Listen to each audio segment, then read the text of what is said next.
ਕੀ ਹਾਲ ਚਾਲ ਹੈ? ਕੀ ਗੱਲ ਹੋ ਗਈ? ਪੈਟਰੋਲ ਮੁੱਕ ਗਿਆ ਯਾਰ। ਪੈਟਰੋਲ ਮੁੱਕ ਗਿਆ।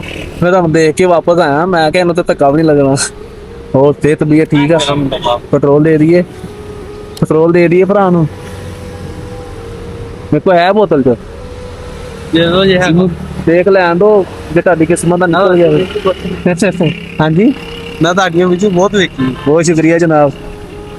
ਇਹ ਵੀ ਚੜੂ ਠੀਕ ਆ, ਲਾ ਦਈਏ। ਲੋਕਾਂ ਨੂੰ ਮੈਸੇਜ ਦੇਈ ਦੇਣਾ। ਹੁਣ ਦੇਖੋ ਹਜ਼ਾਰਾਂ ਲੋਕ ਲੰਘੀ ਜਾਣੇ ਆ, ਕਿਸੇ ਨੇ ਨਹੀਂ ਦੇਖਣਾ ਯਾਰ ਇੰਨਾ ਲੋਡ ਆ, ਧੱਕਾ ਲਾ ਦਈਏ ਜਾਂ ਪੈਟਰੋਲ ਲਿਆ ਦਈਏ। ਪਰ ਲੋਕਾਂ ਨੂੰ ਮੈਸੇਜ ਦੇਈਦਾ ਕਿ ਯਾਰ 2-4 ਮਿੰਟ ਦੇਣ ਦੇ ਨਾਲ ਕਿਸੇ ਦੀ ਜੇ ਮੁਸ਼ਕਲ ਹੱਲ ਹੁੰਦੀਆਂ ਤੇ ਕਰ ਦਿਆ ਕਰੋ, ਮਿਹਰਬਾਨੀ ਆ। ਲੇਕਿਨ ਲੋਕ ਨਹੀਂ ਦੇਖਦੇ। ਦੁਆ ਕਰੋ ਤੁਹਾਡੀ ਕਿਸਮਤ ਦਾ ਕੋਈ ਨਿਕਲ ਆਵੇ। ਹੈਲੋ, ਬਿਸਮਿਲ੍ਲਾ ਕਰੋ। ਇਹ ਕਿੱਥੇ ਲੈ ਕੇ ਜਾ ਰਹੇ?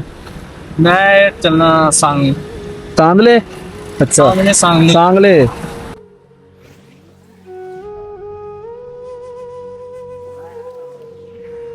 ਲਿਓ, ਕੋਈ ਮਸਲਾ ਨਹੀਂ ਜਨਾਬ, ਦੇਖ ਲਓ ਹੁਣ ਹੁੰਦੀ ਸਟਾਰਟ। ਮੈਂ ਬਸ ਪੈਟਰੋਲ ਪੰਪ ਤੇ ਜਾਣਾ ਸੀਗਾ ਤੇ ਪੈਟਰੋਲ ਪੰਪ ਮੈਨੂੰ ਨਹੀਂ ਪਤਾ ਪੈਟਰੋਲ ਭੇਜਦਾ। ਕੋਈ ਨਹੀਂ ਹੋ ਜਾਂਦਾ ਯਾਰ, ਵਾਧਾ ਘਾਟਾ ਕੋਈ ਗੱਲ ਨਹੀਂ, ਮਿਹਰਬਾਨੀ ਭਾਈ। ਕੋਈ ਮਸਲਾ ਨਹੀਂ ਆਇਆ।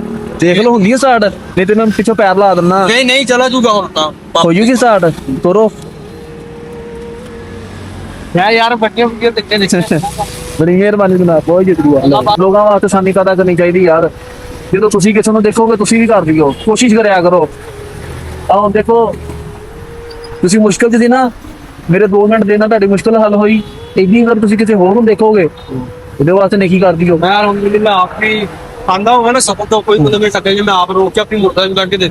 ਹਾਂ, ਹੁਣ ਜੇ ਤੁਸੀਂ ਕਿਸੇ ਵਾਸਤੇ ਆਸਾਨੀ ਪੈਦਾ ਕਰਦੇ ਸੀ, ਤੁਹਾਡੇ ਤੇ ਮੁਸ਼ਕਲ ਆਈ, ਅੱਲਾਹ ਤਾਲਾ ਨੇ ਭੇਜਤਾ ਨਾ ਮੈਨੂੰ। ਆਹੀ ਹੁੰਦਾ ਬਸ। ਠੀਕ ਹੈ ਜਨਾਬ, ਅੱਲਾ ਦੀ ਰਿਪੋਰਟ ਤੇ ਆਓ।